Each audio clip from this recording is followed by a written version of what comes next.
What's going on, everybody? Just living in Arizona now, and today we are going to talk about a subject that comes up quite often on this channel regarding the homeless situation in the city of Phoenix, Arizona. The city has recently taken dramatic action to clean up the city of Phoenix from tent cities, and that's what we're going to show and discuss here in this dialogue.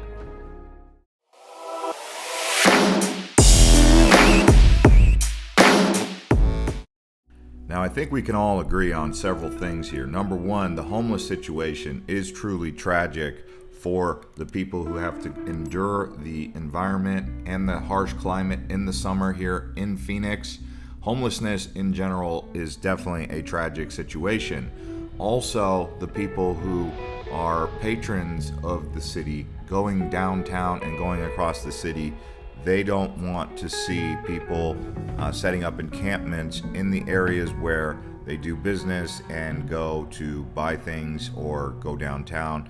It's just not a pretty sight to see, so it is a sticky situation, and everyone hopes that there can be a legitimate, reasonable solution to the problem. The area where most of the homelessness takes place with the tent cities is on Madison Street between 9th Avenue and 15th Avenue. Now, this is where the Madison Street jail is also just nearby, as well as the food shelter. What happened was the Maricopa County Human Services campus set up a temporary living quarters during the pandemic last April, and they were allowing people to live in the parking lots nearby. Well, they've since closed that. And what that has done is actually forced people out into the sidewalks around the city. And now you have sidewalks on Madison Street, south of Madison Street, in that area of downtown. People just setting up tents. And the problem is it gets to 112 degrees, 115 degrees, 120 degrees, sometimes even hotter because of the pavement. And these poor people are having to sit out here in this extreme heat. And so no matter what they did to end up in this situation of homelessness, this is probably some of the most unbearable conditions that someone could live and be homeless outside in any place in the world. I mean, this is some hot terrain, hot territory, and what we're looking for is solutions to the problem. If you have solutions, please do drop a comment below. But I think what needs to end up happening is the shelters need to become something that doesn't encourage homelessness, but also doesn't force people to have to sleep outside in 115 degree temperatures with nothing to do but basically cohabitate with a bunch of other people in the same situation. Now, this sidewalk tent city is not as bad as the other tent cities I've seen across the country in Los Angeles, Portland, Seattle, but the conditions out here are much worse in the sense of the heat. So this is why the problem is specifically interesting here in Phoenix, is because of that extreme heat. I mean, this extreme heat can be deadly. I mean, when we're talking 112, 115, imagine being out in that condition, in that environment at this time of day, in the heat of the day, living like this in a tent. Now, there are several blocks where you will see these tents. Some would call them Skid Row, but I think the Skid Row that most people associate is in Los Angeles. Now, here on Madison Street, it's right next to a cemetery, and this is where they built the food shelter. That's why most people come to basically set up down here. Some would say that the reason that Seattle, Portland, Los Angeles get more of a homeless epidemic than what you see in a place like Phoenix is because if you're going to be homeless and sleep outside, you're going to want to do that in a nice environment, a place that has good weather. Phoenix has good weather 7-8 months out of the year, but in the summer, that extreme heat might force people to get on a Greyhound bus or, who knows, hitchhike across the country to get to a better environment like California.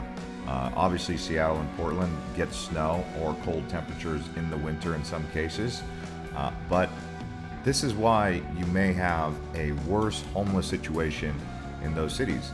Now, let's also talk about the strict guidelines that the government here in Arizona has put in place that have also made it difficult to be homeless in Phoenix.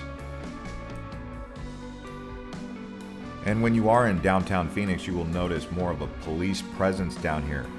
As of 2 years ago, you had Central Station, where the main transit area is. That was also an area where a lot of homeless people congregated. You will notice at the public transportation areas, there are more homeless people, but what they've done is stopped the Central Station from operating, and now it's under construction, and they're also, it appears as though the city is moving people out of the downtown area. And in comparison to many other big cities in the country, Phoenix is really not too bad on the homeless problem. And I don't know if it's the heat when we came down here, but compared to Los Angeles, Portland, Seattle, not too bad. The area we're driving here, Van Buren, they've cleaned up Van Buren. Van Buren for a long time had a reputation of being a very tough area. And now you could see, yes, it's not the most beautiful scenic part of Phoenix Metro, but they've definitely cleaned up this area, and it's looks to be improving. Maybe there is some city upgrades coming to the downtown area, and they really want to clean it up. I don't know exactly what's leading to this cleaner environment. Also could be the heat, like I said. Now let's talk about some of the policies that are in place.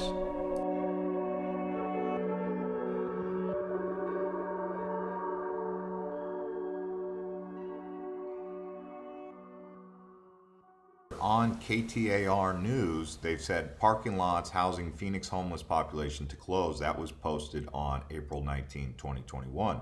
A lot of people don't know that big things have happened in regards to the homeless situation.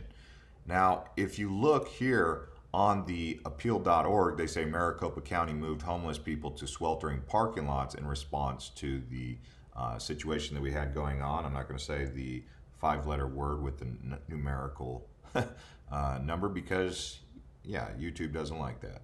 Hundreds were forced from an encampment to fenced-in asphalt parking lots with no shade in Phoenix triple-digit summer heat. At least 3 people have died. So this had happened last year. Now, if you go onto the phoenix.gov website, you can see February 3rd, 2021, Mayor, Council approve additional beds for those experiencing homelessness.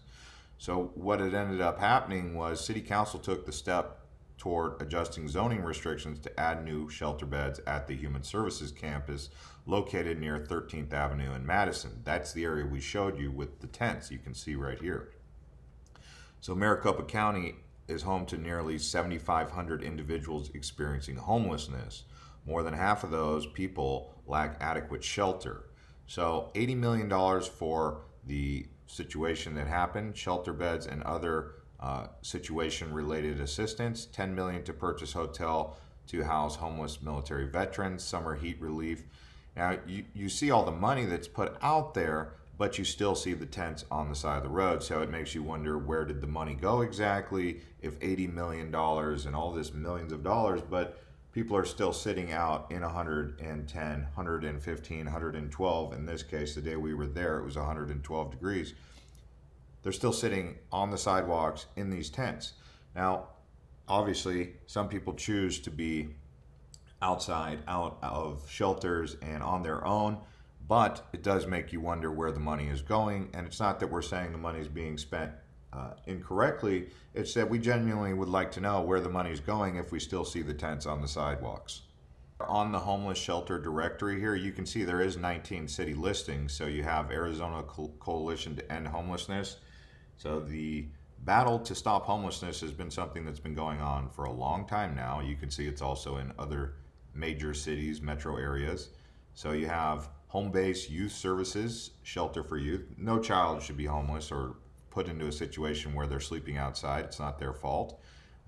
Even if their parents are on some sort of drug or something that's caused them to be homeless, the children shouldn't be, right? No children should be left behind like that. You have Church on the Street, homeless assistance. You have respite shelter for homeless men. You also have homeless shelters for women and many different types of opportunities, the Andre House. So there is 19 Elma House Shelter. These do exist, and if you guys want to help, they say never donate directly to the homeless person any sort of money, because the concern is that you're enabling them to go out and buy drugs or buy alcohol with that money. If you want to help them, give them food or clothing, something that's able to actually help them, that you know the money or the giving is going in a specific place, not towards drugs or alcohol. Now, also you can donate to some of these shelters, and they are the ones out there actually boots on the ground doing something to combat the homeless problem. So giving money to a homeless person, you might think giving $20 to someone who's struggling is a good thing, but from what I've understood, that's not advised. That's why when you go to Scottsdale, for example, they have a sign that says, please don't donate money to the homeless, because what you're doing is encouraging panhandling.